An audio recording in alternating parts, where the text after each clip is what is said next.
할렐루야. 오늘은 빌립보서 2장 5절에서 11절까지의 말씀으로 자기를 낮추시고 라는 제목으로 말씀을 나누도록 하겠습니다. 오늘 본문은 그리스도의 겸손에 관한 말씀입니다. 그리스도께서 겸손하지 아니하셨다면 이 땅에 낮아져 오지 않으셨을 것 같은데 여러분도 그렇게 생각되시지 않나요? 여기서 겸손하다라는 것은 사람 앞에서 자신을 치장하기 위한 제스처 정도로 말하는 것이 아니겠죠. 겸손이란 하나님의 위엄 앞에 서면서 자연스럽게 자신의 무능함을 인정하고 낮아지는 모습을 말하는 것입니다. 전지전능하신 하나님 앞에서 모든 것이 다 드러난 상태, 그러한 상태에서 낮아지지 않을 수 없는, 그러니 인간적으로 자신을 세련되게 만드는 능숙한 제스처가 아니다라는 것입니다. 하나님의 나의 모든 한계를 다 알고 계시기 때문에, 하나님께서 나의 모든 허물과 죄를 다 알고 계시기 때문에 감히 고개를 들 수 없는, 그래서 하나님을 향해 두 손 다 든 상태의 연장이 곧 우리의 삶 속에서 나타나게 될 때에 그것을 바로 겸손이라고 부르고 싶은데 여러분의 생각은 어떻습니까? 아마 같은 생각이라 생각됩니다.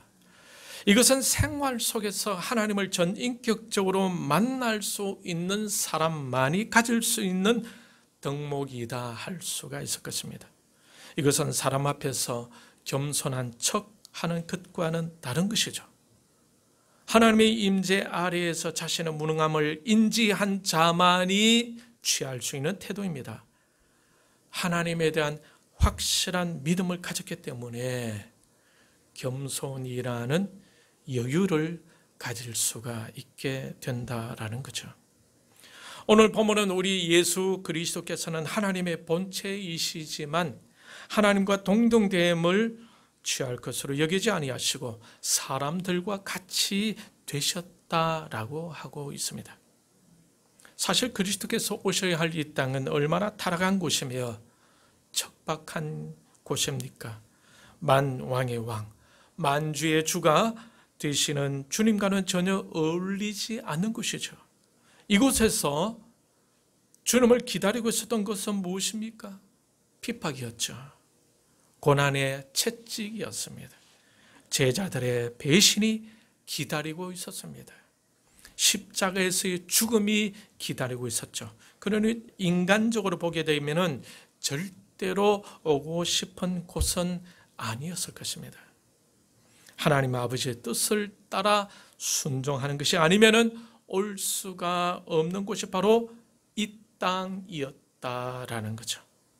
그 순종의 결과는 무엇이었습니까? 고통이었고 죽음이었습니다. 그러니 우리 같으면은 선뜻 순종할 수 있는 길이 아님을 분명히 알 수가 있겠죠. 그렇지만 그리스도는 그 명령에 순종하여 십자가에 달리게 됩니다. 이것이 바로 겸손의 극치, 낮아짐의 극치인 것입니다. 이 주님의 겸손을 통해 우리는 하나님의 사랑을 접할 수가 있게 되죠. 분명히 본문 6절을 보면 주님은 하나님의 본체이시고 하나님과 동등된 분이셨지만 자기를 비우시고 종의 형체를 가지고 사람들과 같이 되셨다고 하고 있어요. 이것을 8절에서 자기를 낮추고 죽기까지 복종하셨다라고 표현하고 있습니다. 이 모습에서 우리는 우리를 향한 주님의 진지한 그 관심에 집중하게 됩니다. 사랑이 아니면은 복종할 수 없는 일이지 않겠습니까? 그만큼 어떻게 하셨다?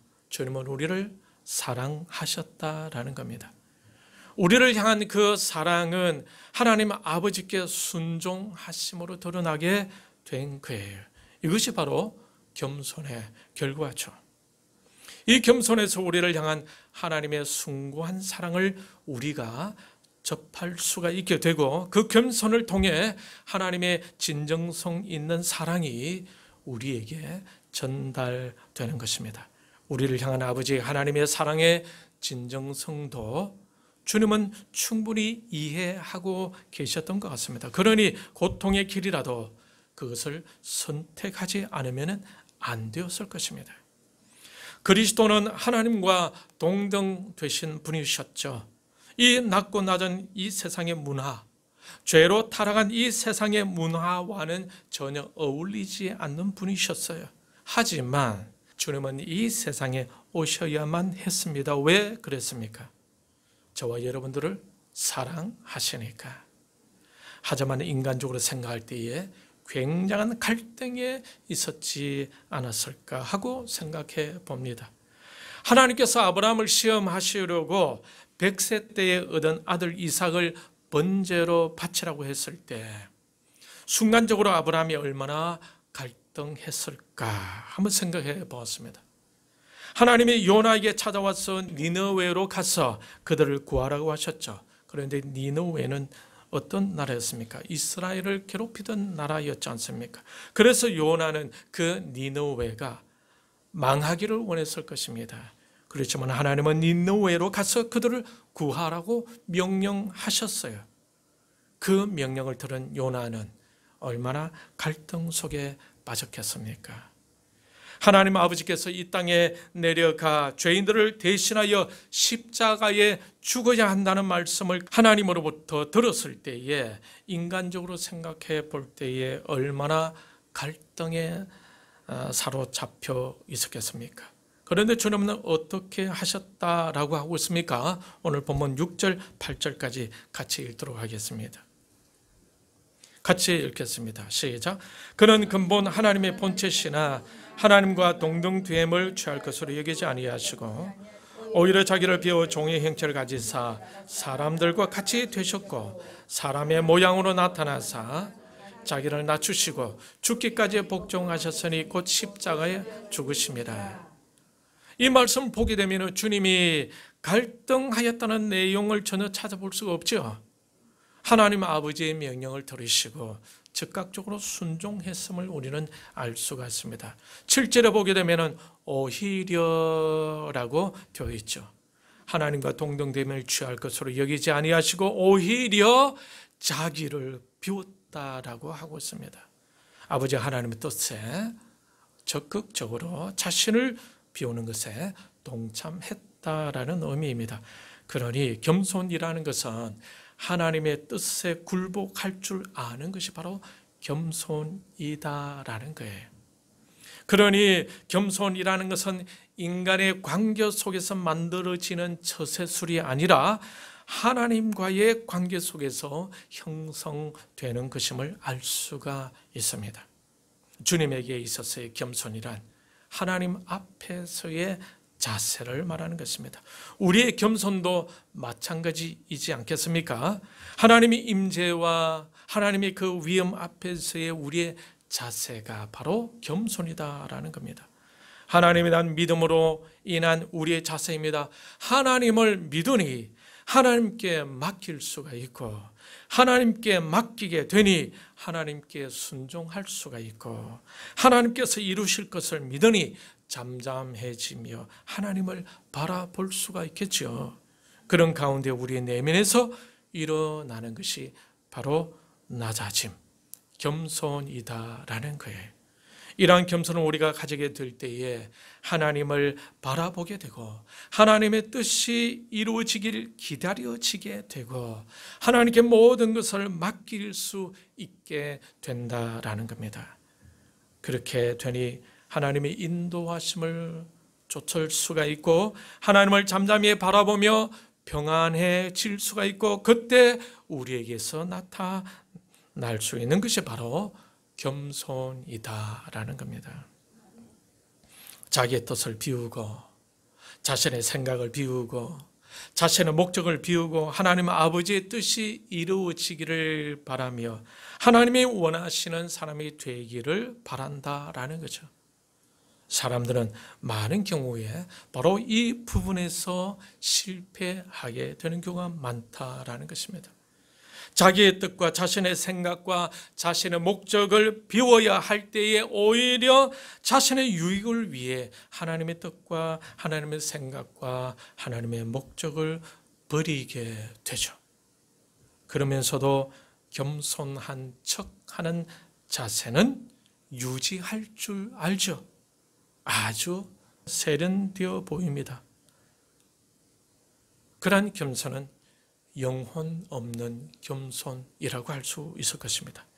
그러나 예수 그리스도는 그러지 않았습니다.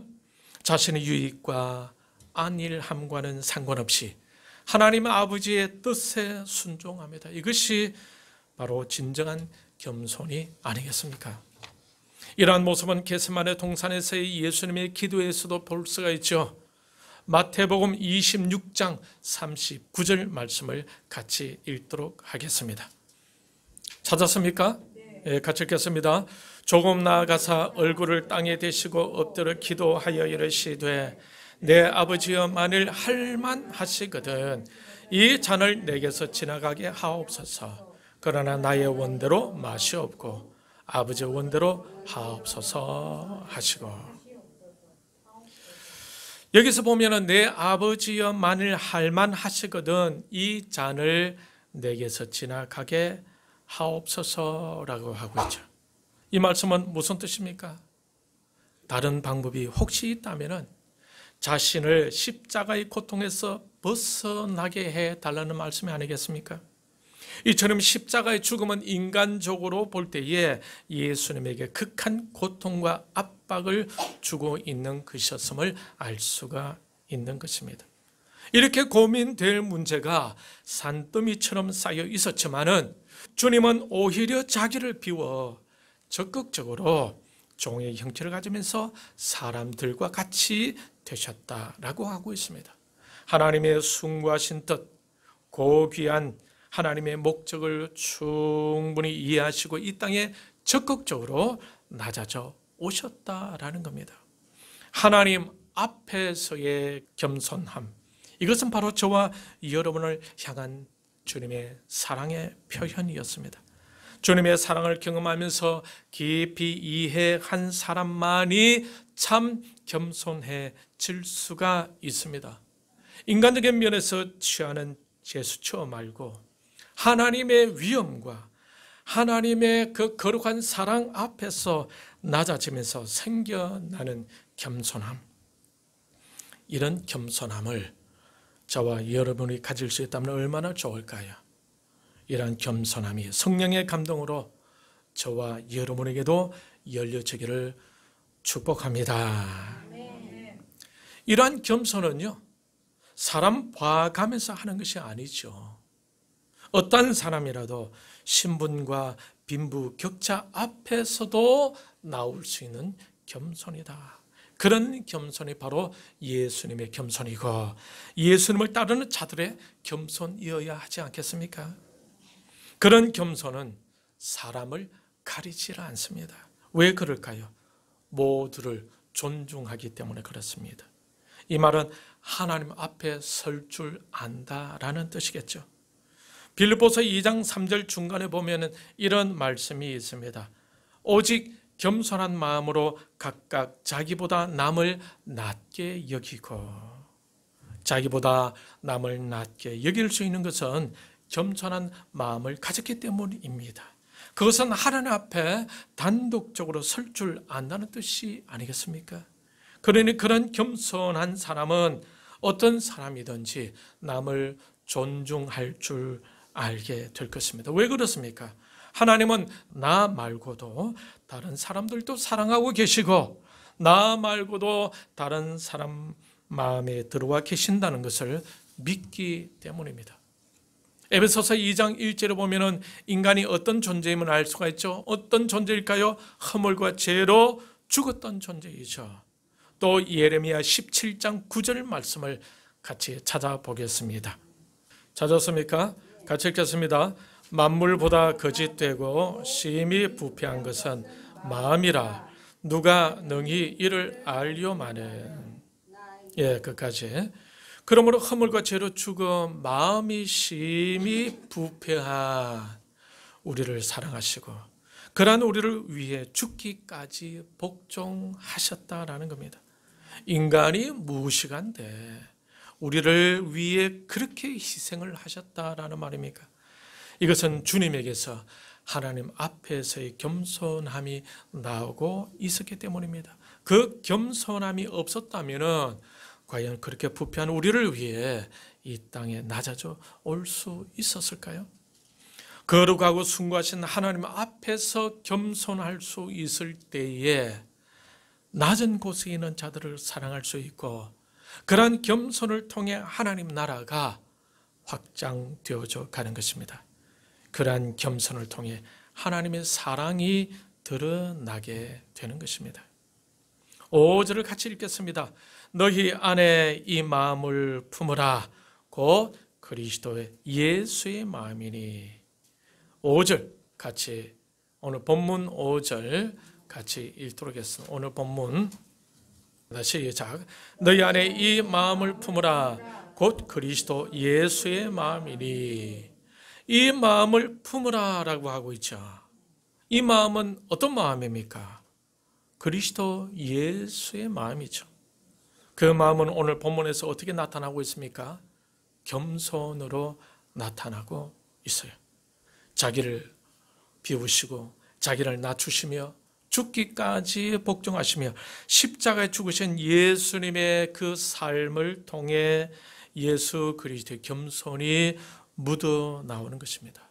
이 말은 늘 하나님과의 교제와 소통함을 가지고 있었다라는 것이 아니겠습니까?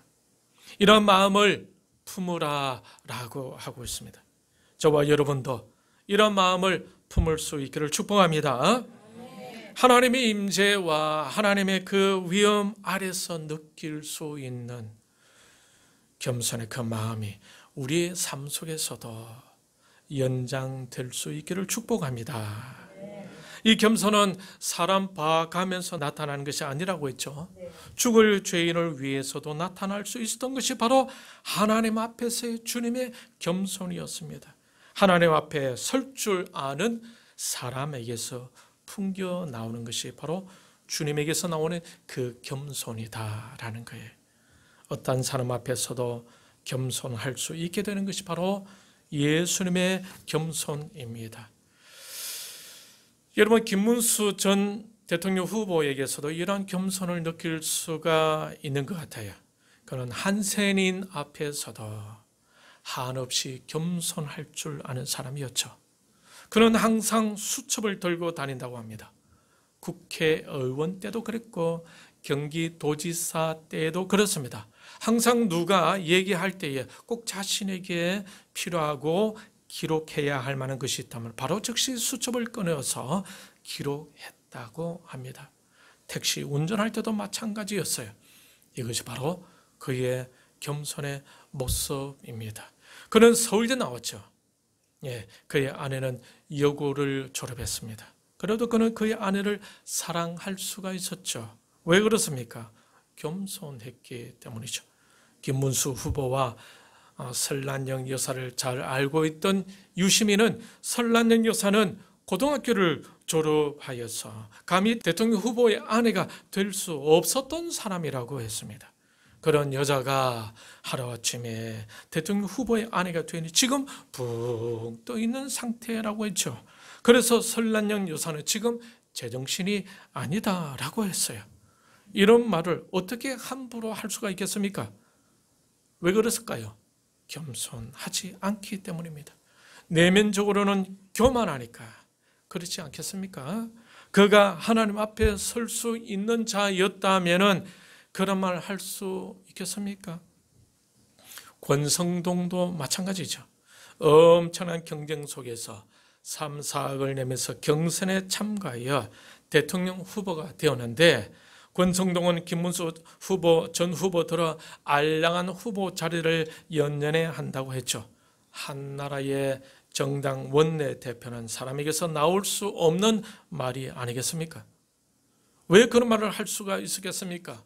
겸손하지 않았어. 교만했기 때문에 그렇지 않겠습니까? 그 말을 통해서 우리는 그의 민주의식을 이해하게 됩니다. 김문수 후보가, 전 후보가 겸손하지 않았다면 대통령 후보가 될 수 있었겠습니까? 마지막에 김문수 후보와 단일화를 이루고자 했던 한덕수 씨, 그는 자신에게 후보 자리를 양보해 주라는 뜻으로 버티면서 억지로 후보가 될 뻔했죠. 그런데 되지 못했습니다. 왜 그렇습니까? 겸손하지 않았기 때문입니다. 이것을 누가 알았습니까? 당원들이 알았죠. 그래서 이건 아니다라고 생각하고 표로 보여주었던 것입니다. 겸손하게 정당한 규칙을 정하여 경선을 했더라면 어쩌면 그가 정당한 후보가 될 수도 있었지 않았을까라고 생각해 봅니다. 저는 그렇게 생각했었어요. 겸손한 사람이 후보가 되었다는 것이 얼마나 다행스러운 일이었는지 모릅니다. 이 겸손의 진정성을 가진 영원한 모델은 누구일까요? 예수님이시죠. 모든 것을 다 버리고 허물과 죄로 죽을 만큼 부패했던 인간마저 사랑해서 이 땅에 낮아져 오신 분, 비록 죄로 타락했던 우리였지만 그러한 우리마저 사랑해 주시고 용납해 주신, 그러한 우리 자체를 존중해 주셨던 주님, 이 분이야말로 겸손의 대명사가 아니겠습니까? 이런 분을 우리가 마음에 모시고 있다라는 거예요. 여러분, 자부심이 느껴지지 않습니까? 이렇게 훌륭하신 그 예수님이 내 안에 들어와 계신다라는 것, 얼마나 자부심을 느끼게 합니까? 그리고 그러한 겸손이 우리에게서도 나오면 얼마나 좋을까요? 그런 겸손의 마음이 나에게서도 나왔으면 하는 마음도 생기시죠? 8절 10절을 같이 읽도록 하겠습니다. 8절 10절 시작. 사람의 모양으로 나타나사 자기를 낮추시고 죽기까지 복종하셨으니 곧 십자가에 죽으심이라. 이름으로 하나님이 그를 지극히 높여 모든 이름 위에 뛰어난 이름을 주사 하늘에 있는 자들과 땅에 있는 자들과 땅 아래에 있는 자들로 모든 무릎을 예수의 이름에 꿇게 하시고 모든 입으로 예수 그리스도를 주라 시인하여 하나님 아버지께 영광을 돌리게 하셨느니라. 결국 겸손하여 낮아지신 주님을 하나님께서는 어떻게 하셨습니까? 지극히 높이셨다라고 하고 있습니다. 사랑하는 성도 여러분, 우리도 하나님의 위엄 앞에서 하나님의 임재 아래에서 겸손해지기를 바랍니다. 하나님의 인도하심을 확실히 믿고 기다릴 줄 아는 겸손한 저와 여러분들이 다 되시길 축복합니다. 빌립보서 2장 3절에 보면은 오직 겸손한 마음으로 각각 자기보다 남을 낮게 여기고라고 말씀하고 있습니다. 야고보서 4장 6절은 이렇게 말씀하고 있어요. 같이 한번 찾아보겠습니다. 찾았습니까? 야고보서 6절 같이 읽겠습니다. 그러나 더 큰 은혜를 주시나니 그러므로 일러서되 하나님이 교만한 자를 물리치시고 겸손한 자에게 은혜를 주신다 하였느니라. 베드로전서 5장 6절은 또 이렇게 말씀하십니다. 찾았습니까? 같이 읽겠습니다. 그러므로 하나님의 능하신 손 아래서 겸손하라. 때가 되면 너희를 높이시리라. 말씀을 맺겠습니다. 하나님과 동등 되셨던 주님은 자신을 비워 이 땅에 낮아져 죽기까지 복종하시면서 저와 여러분을 위해 십자가에서 죽으셨습니다. 이러한 예수 그리스도의 진정한 겸손이 저와 여러분에게서도 스며져 나올 수 있기를 바랍니다. 할렐루야. 예수님의 겸손으로 많은 영혼이 살아났듯이 저와 여러분의 겸손으로 다른 사람들이 위로를 얻고 힘을 얻고 저와 여러분 때문에 주님께로 한 걸음씩 더 나아갈 수 있기를 바랍니다. 하나님의 임재, 하나님의 위엄 앞에서 몸떨며 낮아지는 그 겸손함을 저와 여러분도 삶 속에서 누리며 하나님의 뜻을 이루어 드리는 거룩한 산 제물들이 다 되시기를 주님의 이름으로 축원합니다. 이 시간의 말씀을 생각하면서 하나님의 임재와 하나님의 그 위엄 앞에서 자신의 무능함을 알고 자신의 연약함을 알고